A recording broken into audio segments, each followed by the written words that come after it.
Hey guys, what's going on? James here, and in today's video we're going to be talking about what should the Tampa Bay Buccaneers do at the right guard position. Should they look at the players they already have, or should they go another route in terms of looking into free agency or in the draft to find a starting level type of replacement? So we're going to talk about all of that in today's video.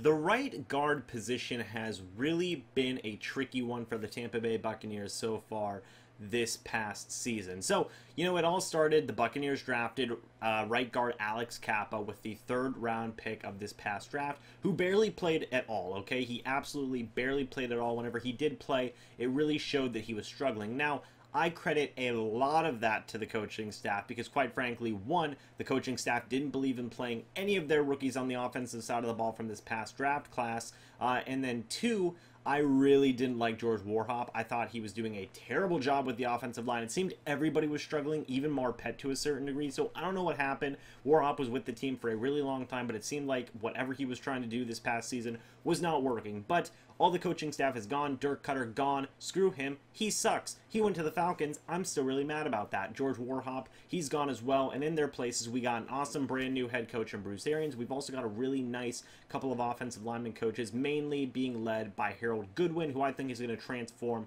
this offensive line. So Alex Cappa didn't play a whole lot last season. And then in his place, we saw a whole lot of Caleb Benenoch. Now, Caleb Benenoch, let's say he did not do a good job. Under any circumstances, actually, Caleb Benenoch was terrible. It's no secret. Everybody knows that Caleb Benenoch did a really bad job. There's no defending it. Caleb Benenoch did a bad job. So it's safe to say he's probably not going to get another crack at being the starting right guard. I could maybe see him transitioning to being a backup tackle somewhere, but I think his days as being a guard are done. So what should the Buccaneers do at the right guard position? Because right now you have a critical failure in Caleb Benenoch, and you also have a former third-round pick who barely played at all, and whenever he did play, it was showing that he wasn't doing the best either. So what do? Do you go into free agency? Do you draft another right guard? Or do you just see what you have in Alex Cappa and just roll with him? I think you should continue to see what you have in Alex Cappa. Obviously, get him a lot of work going into training camp, into the preseason games. Work him a ton. Make sure all of his mechanics are getting really ironed out. I think Harold Goodwin is going to honestly make him kind of a pet project. Him and Donovan Smith are probably going to be guys that he's going to pay a lot of attention to, because this is me assuming that guys like Ali Marpet, Ryan Jensen, and DeMar Dodson, they're going to stay, and I think all of those three guys, they're pretty much good, but guys like Donovan Smith still needs a pretty decent amount of development, and then also guys like Alex Cappa also need a ton of development in their own right. So I think that Harold Goodwin is going to take both those guys under their wing and really work with them in terms of getting all their mechanics down and making sure that they just know really good technique, because really for the offensive line, it's really all about technique. Yes, power is a big part of it, but as long as you've got good technique, you're usually doing a pretty good job.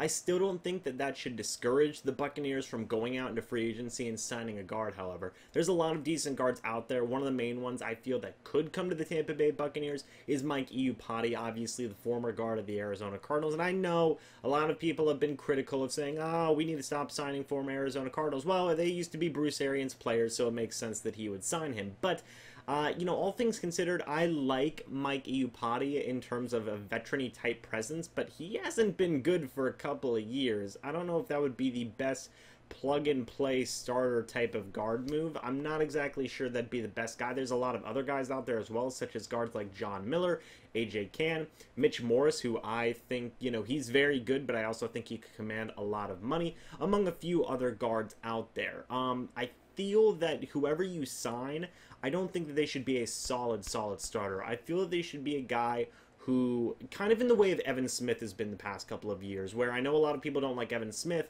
but the role that he's had on this team is rotational type guy who can be a starter if he absolutely needs to be, and be average, to slightly above average level starter at that. That's the kind of role that I want to see the Buccaneers sign in free agency in terms of guards. Now, I know Evan Smith didn't fit that role that well, but I know that, if you sign another guy in free agency who has that role, kind of like a fringe starter type of thing, I feel that that can definitely get the better of both worlds. So you can develop Alex Cappa, but if things aren't going as well as you want to right away, you can plug in that free agent signing that you make while he still has an affordable contract and kind of put him there as kind of a stopgap type of option. Of course, there are always a lot of options in the draft. Now, I don't necessarily know if the Buccaneers are going to draft a right guard, if they are or are not. I still think they want to see what they have in Alex Cappa, especially Jason Light, since it was one of his draft picks. He was trying to replicate that magic that he had with Ali Marpet. So, me personally, I feel that they are going to go the route of seeing what they continue to have with Alex Cappa while also signing a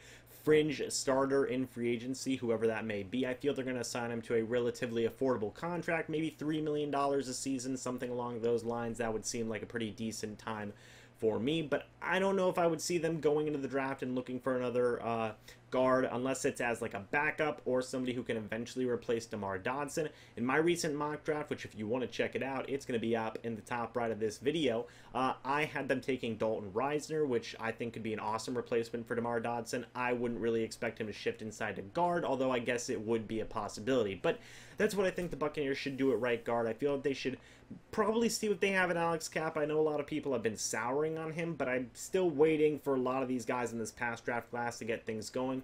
You just have to be patient with these kind of things with guys like Ronald Jones, Vita Vea, MJ Stewart, Alex Cappa. In the case of, those past three guys that I just mentioned, they didn't have the best season last year, but if you wait, just let things develop with this new coaching staff, I feel that things could really get going in a very positive way. So that's what I would do. See what you have in Alex Cappa, and then sign a fringe starter in free agency to a reasonable enough contract, and then just kind of roll with that. Caleb Benenoch, I don't know what's going to happen with him. Moving right tackle, trade him, get rid of him. I have no idea. I would trade him for a Big Mac at McDonald's at this point. But let me know what you guys think about all this down in the comment section below. What do you think the Buccaneers should do at the right guard position? I want to know your guys' opinions, thoughts, and concerns. Thank you guys so much for watching this video. I hope you all enjoyed. And as always, I'll see you in the next video or the next live stream. But until then, and as always, goodbye for now, and go Bucs.